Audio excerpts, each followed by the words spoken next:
Okay, here we are at section 03. It's called simple probability. This is when it says simple, it means very, very simple. This is just kind of like the introduction to statistics. Okay, you'll do some of this when you get into statistics class with Mrs. Bonsbach. But we're just going to do a couple real easy ones there. When you talk about probability, you're talking about chance.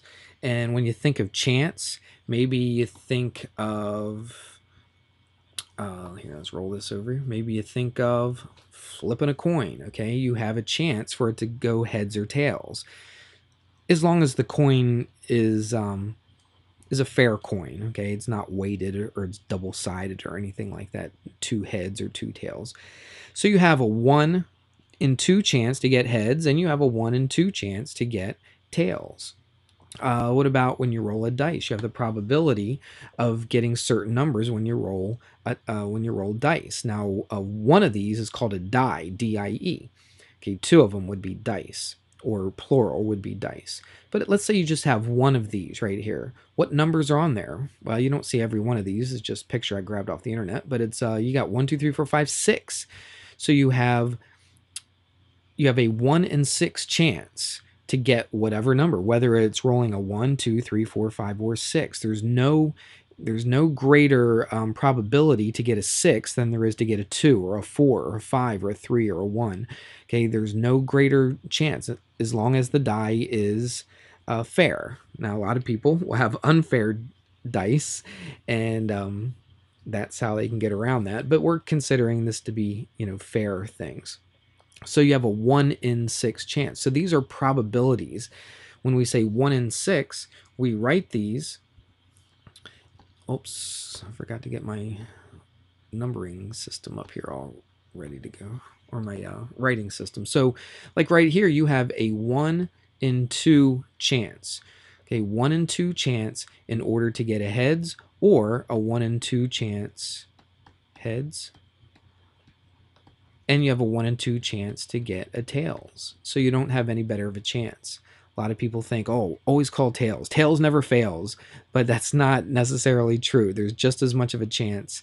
As long as you have a fair flip and a fair coin, just as much of a chance to get tails as there is a heads, and vice versa. What about a die? Let's just talk about one of these dice, just one die. So you have a 1 in 6 chance to get a 1.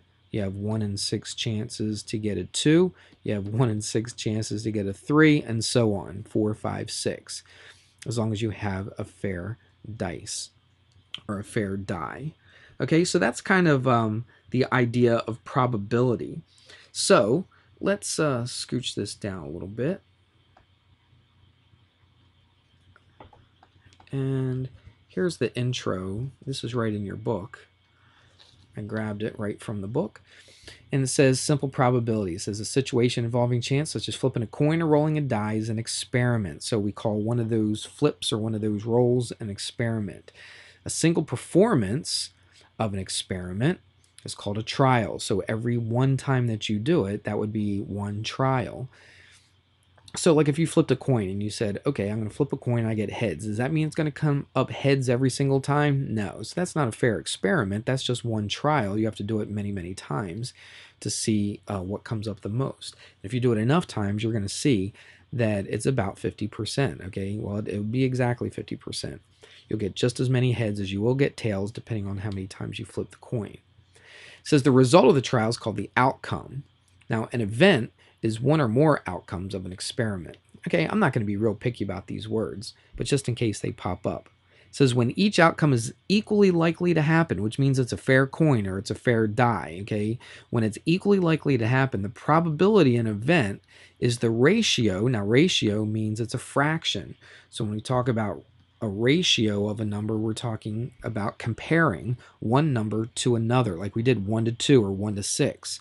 It's the ratio of the number of favorable outcomes to the number of possible outcomes. So let's say, okay, I wanted to roll a 3 and I rolled it. That's 1 out of, what is the number of possible outcomes on a die? On one die, how many possible numbers could possibly come up? One of them. So I have one chance out of 6. That's a ratio or a fraction. And there we go. So that kind of gives you a little bit of understanding about probability. Well, let's jump right to an example. So we're going to talk about the die. The first example says, suppose a die is rolled. What is the probability of rolling an odd number? So the probability of rolling an odd number. Now remember, we only have one die. All right, well, what are the numbers on the die? 1, 2, 3, 4, 5, and 6. So what is the probability of rolling an odd number? It's not going to be 1 and 6 because there's not just one odd number. Let's see how many odd numbers there are. There's 1, there's 2, there's 3. So 1, 3, and 5 are odd numbers on a die. So how many chances do you have? There's 3 odd numbers out of what is the possible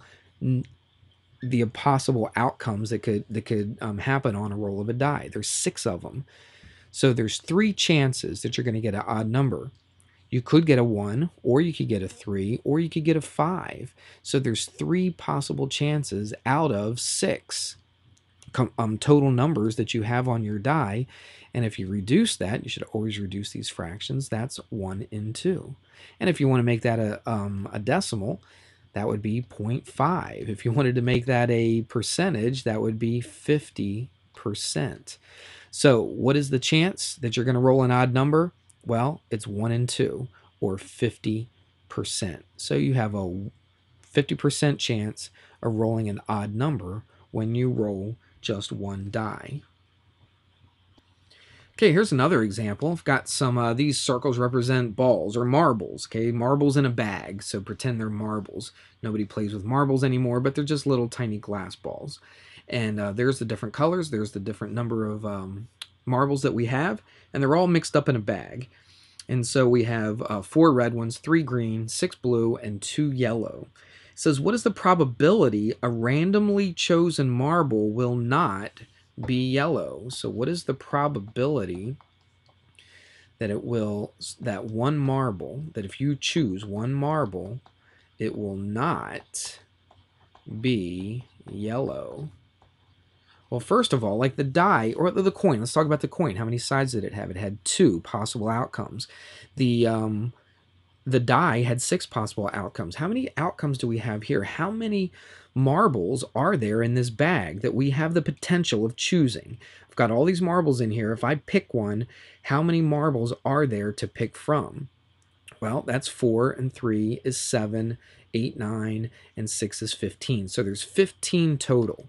So there's 15 total marbles. What we want to do, we want to pick a marble that is not yellow. What are the chances? What is the probability? Kind of the same thing. What are the chances, or what's the probability that the marble that we pick, if I pick one marble, that it will not be yellow? Well, let's do this. Let's count all the non-yellow marbles. Well, if we had 15 and 2 of them right here were yellow, how many are non-yellow? That would be 13. So watch. The chances of getting a marble that is not yellow would be 13 out of 15. If you wanted to put that into a calculator and get a percentage out of it, we could do that. Let's clear that. So 13 out of 15, it's a division. 13 divided by 15, and that's, now look at that crazy number. Now, if I want to write that as a percentage, I would move that decimal 2 places to the right. So it would be 86.6, or let's round it, it would be 86.7%. So it's about 80, what was it again? I forgot already. 86.7. So 86.7%. That's our chance that we would grab into this bag and get a marble that is not yellow. All right, it's a pretty good chance. Does that mean it's always going to happen? Does that mean, no matter what, when I put my hand in there, I will not get a yellow marble? No, there's a chance. That's close to 87. There's about a 13% chance that I could get a yellow marble. All right, so there's a 13% chance that I could get a yellow, but there's an 87, we'll round it, 87% chance that I will not get a yellow marble. And that's what probability is all about. Let's take a look at one more and we'll be finished. Okay, what we've been talking about has been um, theoretical probability. Okay, so if I reached into that bag and grabbed the marble, I have an 87% chance of not getting a yellow. Okay, does that mean that's always going to happen every time? No, I could reach in the first time, grab a yellow marble, and somebody would say, hey, look, you have a 100% chance of getting a yellow marble instead of a 13% chance of getting a yellow marble. So there's a difference between theoretical and experimental. Experimental is what you are actually doing. So sometimes you have to do the experiments many, many, many, many times in order to show that the theoretical probability is going to be true. So let's take a look at this one right here. This is right from your book. It says the table. This is an experiment that somebody did. They're rolling a die. They call it a number cube, but it's a die. All right. There's 6 numbers on it. 1, 2, 3, 4, 5, 6. Those are my outcomes. Okay. And what they did is they tallied it. They actually sat there, took a die, and they rolled it. And they rolled it, and they, so many times. And let's see what it says. It says find the experimental probability of rolling a 3.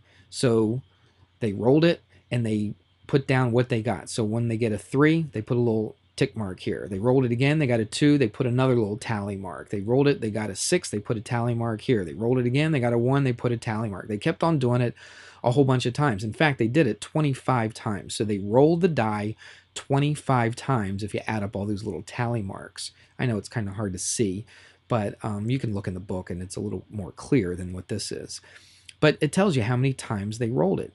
Now, really, it should just be the same amount of time. As long as it's a fair die and they rolled it correctly, they didn't do anything sneaky, you should, theoretically, you should get the same amount of times.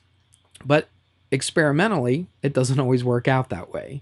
So it says find the experimental probability of rolling a 3. Well, right here is the 3, rolling the 3, and look what happened.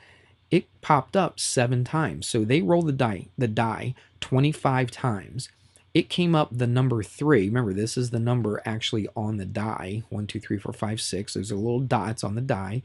When I rolled a die and it popped up a 3, I marked it down every single time. I did this for a total of 25 times, and look, 7 times it came up to be a 3. So 7 times is what I was looking for. I wanted it to be a 3, so I counted up. Out of how many times did I roll the die altogether? I rolled it 25 times altogether. So 7 times out of the 25, I actually rolled a 3. And what's my percentage? Well, I could put that into my calculator again. Just showed you how to do that, but let's do it one more time. 7 divided by 25. That out of means to divide. And you get about 0.28, not about, exactly 0.28, and that's exactly 28%. So that's exactly 28%. All right. Does that mean that I'm always going to roll a 3 28% of the time? Not necessarily. If I would have conducted this experiment and instead of rolled 25 times, maybe rolled 100 times, these numbers they'll probably even out a little bit more than what they did. Look, out of 25 times, I only rolled a 6 one time. That's a little unusual.